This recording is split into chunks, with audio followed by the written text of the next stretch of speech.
नमस्कार दोस्तों, मैं विनोद कुमार और आप देख रहे हैं आरएन न्यूज। दोस्तों, आज मैं मौजूद हूं जटायु संरक्षण केंद्र यानी कि गिद्ध प्रजनन केंद्र कह सकते हैं। यहाँ पे जो है कैंपियरगंज परिक्षेत्र है, गोरखपुर जिला है। और सामने आप लोग देख सकते हैं, मैं कैमरामैन को बोलूंगा थोड़ा सामने हाईवे दिखाएं। ये सामने जो है सोनौली रोड हाईवे है, जो कि गोरखपुर से लेकर सीधे सोनौली तक जाता है। तो दोस्तों, आज हम बात करने वाले हैं इस जटायु संरक्षण एवं प्रजनन केंद्र के बारे में। क्योंकि जो जटायु जटायु का मतलब है गिद्ध, जो पुरानी हमारी शैली में यानी कि प्रकृति की जो प्रकृति में जो गंदगी फैली होती थी, या जानवर मवेशी या किसी भी तरह का मांस की चीजें फेंक सड़ी गली रहती थी, तो ये जटायु जो है, ये गिद्ध जो होते थे, इसको भोजन के रूप में ग्रहण करते थे और वातावरण को साफ कर देते थे। तो दोस्तों, आज हम इसी जटायु संरक्षण केंद्र पे हैं और अंदर चलेंगे, कुछ अधिकारी हैं, तो इनसे जानने का प्रयास करेंगे कि इस जटायु संरक्षण केंद्र के बारे में क्या अभी योजना चल रही है। जटायु संरक्षण में कितने जटायु यानी कि कितने गिद्ध हैं और उन गिद्धों में कितना विकास हुआ है। और एक दोस्तों, इसकी बात मैं बता दूं कि यहाँ पे इसका उद्घाटन जो है 6 सितंबर 2024 को माननीय मुख्यमंत्री उत्तर प्रदेश योगी आदित्यनाथ ने किया हुआ था। तो आइए हम चलते हैं और इसके बारे में और इसके संबंध में हम जानने का प्रयास करते हैं इससे संबंधित अधिकारियों के द्वारा। तो दोस्तों, हमारे साथ समर सिंह साहब हैं यहाँ पे, और ये कैंपियरगंज रेंज के रेंजर हैं जो पूरे इनके क्षेत्र में आता है। और हम इनसे जानने का प्रयास करेंगे कि यहाँ पे किस तरह की व्यवस्था की गई है इन जटायु संरक्षण केंद्र में गिद्धों के लिए। स्वागत है सर आपका। यहाँ पर व्यवस्था के लिए गार्ड हैं, कीपर हैं और एक डॉक्टर हैं, एक बायोलॉजिस्ट हैं, जो कि इस समय जो है बाहर गए हुए हैं पक्षियों को पकड़ने के लिए। क्योंकि यहाँ पक्षी जैसे लाए जाएंगे तभी उनको प्रजनन के लिए रखा जा रहा है, तो इसमें गए हुए हैं। इस समय जो है 3 नर और 7 मादा पक्षी इसमें हैं और इस समय प्रजनन काल है, तो उनको सुरक्षित रखा गया, उधर जाने से प्रतिबंधित किया गया है। और यही 1 जनवरी से 15 फरवरी तक इनका प्रजनन काल होता है। उसके बाद फिर अंडा अपना देखते हैं ये। और इसमें कुल 10 पक्षी हैं जो कि रेड हेडेड वल्चर हैं। अभी इनको जैसे कि ये 10 जो पक्षियां हैं यहाँ पे जटायु हैं, तो इनके खान पान में कैसे क्या दिया जाता है? इनके खान पान का एक टेंडर हो रखा है जो कि गोरखपुर में है। वो आते हैं हर बुधवार और कबात इतवार आते हैं, और हर पक्षी के हिसाब से जो इनका फिक्स है वो आप दे जाते हैं, और उनको जो है सप्ताह में 2 दिन दिया जाता है।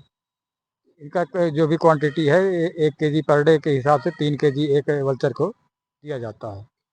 इसमें जो मादाएं और नर जो लाए गए हैं, वो कहाँ से लाए गए हैं? ये ज़्यादातर एमपी का क्षेत्र है, चित्रकूट पठार क्षेत्र है, वहीं पे ये मिलते हैं, वहीं से लाए जा रहे हैं। तो शुरुआत में जब ये यहाँ ला करके इनको संरक्षित किया जाता है, और इनको एक तरह से कह सकते हैं कि हम, क्योंकि आजाद आदमी जब कभी किसी घर में अगर बैरिकेड करके रोका जाता है, उसको थोड़ा काफी समस्या होती है उसके बहुत लिए। बहुत समस्या तो होती ये है। गिद्ध जो है कैसे एक्टिविटी करते हैं अपना?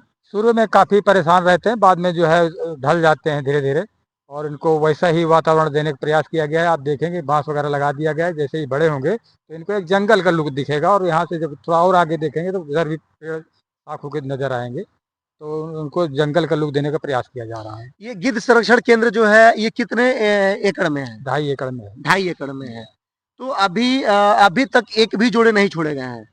नहीं, अभी छोड़े नहीं गए, अभी इनको तैयार किए जा रहे हैं, इनको जोड़े तैयार किए गए हैं, देखिए क्या होता है। तो एक गिद्ध जो होता है, वो अंडा देने से लेकर के और बच्चा देने तक का जो टाइमिंग होता है, वो कितना होता है? अच्छा, अंडा जो देने का प्रोसेस होता है वो 3 महीने का होता है, और फिर अंडा के बाद से जब बच्चा आने का प्रक्रिया, तो वो कितने टाइम होता है? अंडे को हम लोग इंक्यूबेटर में रखेंगे, हम्म। जैसे हीट होता है, गर्म होता है, ठंडा होता है, उस हिसाब से वो अपना चूजा फेंक देगा वो। अच्छा, चूजा खुद ही फेंक देता है?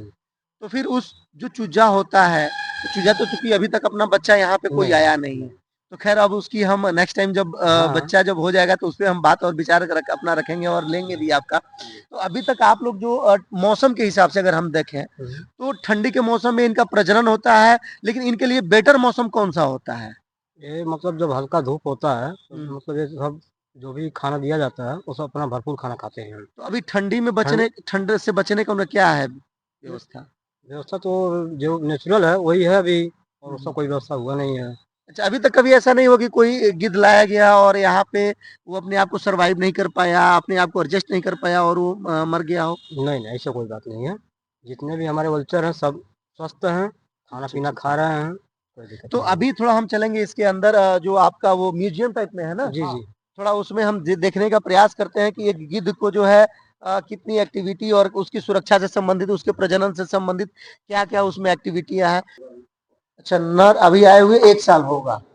तो दोस्तों आप लोग देख सकते हैं, पहले फेज पे जब आप आते हैं तो नेचर्स प्रोटेक्टर जटायु, यानी कि इस नाम का मतलब आप लोग समझ सकते हैं कि प्रकृति की सुरक्षा देने वाला जो पक्षी होता है वो जटायु होता है, यही है ना। तो अभी हम आप लोगों को और कुछ दिखाने का प्रयास करेंगे। यहाँ पे ये म्यूजियम कह सकते हैं जटायु यानी गिद्धों के बारे में, तमाम तरह के यहाँ विशेषताएं इनकी बताई गई हैं। और दोस्तों यहाँ तमाम तरह की यहाँ मतलब इन प्रजातियों के बारे में विश्लेषण किया गया है, जानकारी दी गई है। और यहाँ देख सकते हैं यानी कि टोटल इसमें जो है प्रजातियां यहाँ दिखाई गई हैं दोस्तों। इसके साथ साथ कुछ हमारे पुराने इतिहासों से लिया गया है। जटायु का यही है कि भगवान राम की पत्नी मतलब सीता जी जब ले जा रहे थे, रावण ले जा रहे, तभी इन्हीं ने गिद्ध ने, जटायु ने ही वार किया था।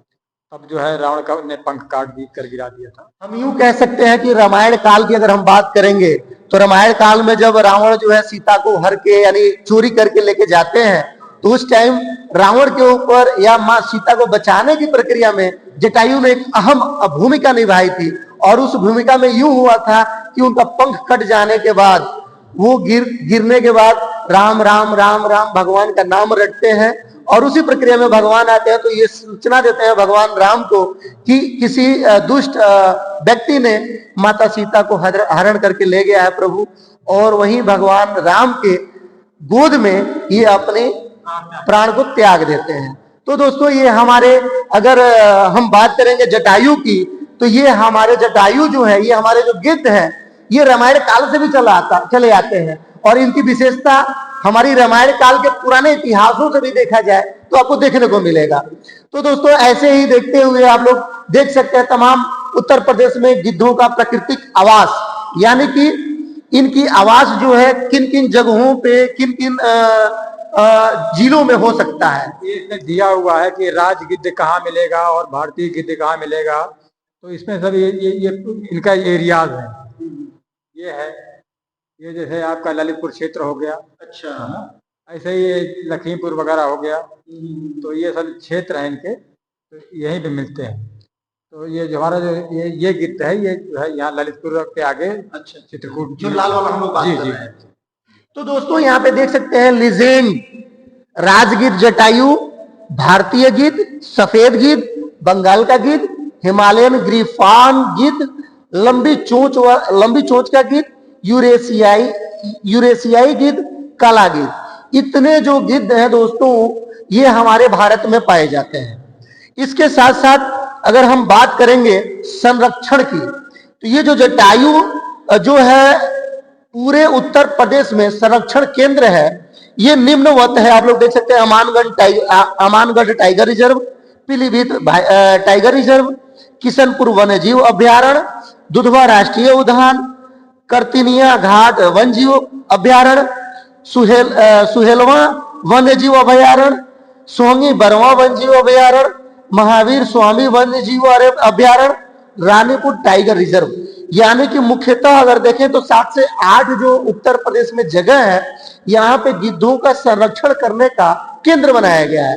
लेकिन मुझे लगता है कि इस अलग अलग प्रजातियां हैं। जैसे ये तो हमारा जो यहाँ पर रखा गया, ये राजगिद्ध जटायु यहाँ पर रखा गया है, ये हिमालयन ग्रीफान गिद्ध है।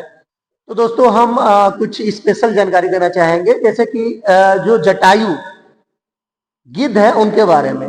तो जैसे दोस्तों देख सकते हैं जटायु जिसे एशियाई राजगिद्ध, भारतीय कला गिद्ध या पांडिचेरी गिद्ध के रूप में भी जाना जाता है, मुख्य रूप से भारतीय उपमहाद्वीप में पाया जाने वाला एक प्राचीन गिद्ध है। यहां समझने वाली बात है, प्राचीन गिद्ध का प्रयोग किया गया है। दक्षिण पूर्व एशिया के कुछ हिस्सों में इनकी छोटी आबादी पाई जाती है, यानी कि दक्षिण पूर्व एशिया के क्षेत्रों में जो हजारों की जनसंख्या की जगह पे हो सकता हो इनका 10, 20, 50, 100 की संख्या हो सकती है। तो इसको दर्शाया गया है। और दोस्तों इनकी आबादी जो है 2500 से लेकर 10,000 तक हो सकती है। एक जटायु जो गिद्ध होता है उनका वजन जो है 3.5 केजी से 6.3 केजी हो सकता है। जनसंख्या रुझान दिखाया गया है वो गिरावट दिखाया गया है, यानी कि इनकी जो आबादी है वो लगातार गिरती हुई दिखाई दे रही है। एक जटायु गिद्ध का जो पंख होता है वो 1.99 मीटर से 2.6 मीटर हो सकता है। इसके साथ उसकी लंबाई जो होती है वो 30 इंच से लेकर 34 इंच तक होती है। सर का जो है वयस्क में गहरा लाल से नारंगी और किशोर में पीला हो जाता है, यानी कि वो वयस्क जब तक अपनी अवस्था में रहता है तो उसके सर का जो कलर होगा वो लाल और नारंगी में बदलता रहता है। और जैसे ही वो अपने किशोर अवस्था में जाएगा यानी कि जवान होता है तो उस समय पीला और लाल कलर में पाया जाता है, या यूं कहें कि देखा जाता है। इसके बाद दोस्तों आंखें जो है उस गिद्ध की कैसी होती है ये भी इसको दर्शाया गया है। नर गिद्ध के आंख में एक पीला सफेद आइरिस होता है, जबकि मादा में यह गहरे भूरे रंग का होता है। इनका जो घोंसला होता है दोस्तों ये दिसंबर से अप्रैल महीने तक अपने घोंसले का निर्माण करते हैं। प्रजनन जो होता है इनका वो दिसंबर से सितंबर महीने तक, यानी कि दिसंबर से लेकर सितंबर तक इनका प्रजनन यानी कि बच्चा देने का समय होता है। इनकी उम्र की जो अवधि होती है ये इनका जो अंडा यानी कि जो प्रजनन होता है, अंडा का जो प्रक्रिया होती है वो 45 दिनों तक की होती है। और इनकी जीवन काल जो है दोस्तों, इनका जो लाइफ होता है जीवन जीने का वो 30 साल प्राकृतिक में और 35 साल 25 साल में, यानी कि अगर इनको अपने हिसाब से जीवन जीना है, आजादी की जिंदगी जीनी है तो ये 30 साल तक जीवित रह सकते हैं। और ये किसी संरक्षित जगह पे है, यानी कि किसी प्रयोगशाला में है, 25 साल में है, वहां पे इनका उम्र 35 साल तक हो सकता है। इसके बाद दोस्तों घोंसला बनाने की चुनौतियां और पशु चिकित्सालय में डिक्लोफेना का उपयोग, यानी कि इसमें जो घोंसला बनाने की प्रक्रिया होती है वो इनका चुनौतीपूर्ण होता है, क्योंकि ये अक्सर अपने घोंसले को लकड़ी के सहयोग से बनाते हैं, न कि ये पौधे की रेशा से बनाते हैं। आप लोग कभी देखे होंगे अन्य जो पक्षियां होती हैं वो घोंसला बनाने के लिए किसी पौधे का रेशा निकाल के कहीं से कुछ लेकर के वो बना लेती है, लेकिन आमतौर पर जब गिद्ध का आप घोंसला देखेंगे तो लकड़ी से बनाया जाता है। तो दोस्तों इन्हीं जानकारियों के साथ हम अपनी बात को समाप्त करते हैं। अगर आपको वीडियो अच्छा लगे तो लाइक कमेंट शेयर जरूर करें। धन्यवाद, नमस्कार। ये पौधा चूंकि मुख्यमंत्री जी ने लगाया तो मुझे विशेष पौधा ही होगा, कैसा पौधा है इसके बारे में क्या कहेंगे? ये धार्मिक पौधा है जिसका नाम रुद्राक्ष है। ये माननीय मुख्यमंत्री जी द्वारा 6 सितंबर 2024 को उद्घाटन के अवसर पर लगाया गया था। अभी ये भी अगर देखें तो 1.5 साल का हो गया। हाँ, लगभग 1.5 साल को। ये रुद्राक्ष जो है कितने दिनों में ये अपना ये करीब 5 साल में फल आ जाएंगे। दोस्तों बहुत बहुत धन्यवाद। अगर वीडियो आपको अच्छा लगे तो लाइक कमेंट शेयर जरूर करें। धन्यवाद, नमस्कार।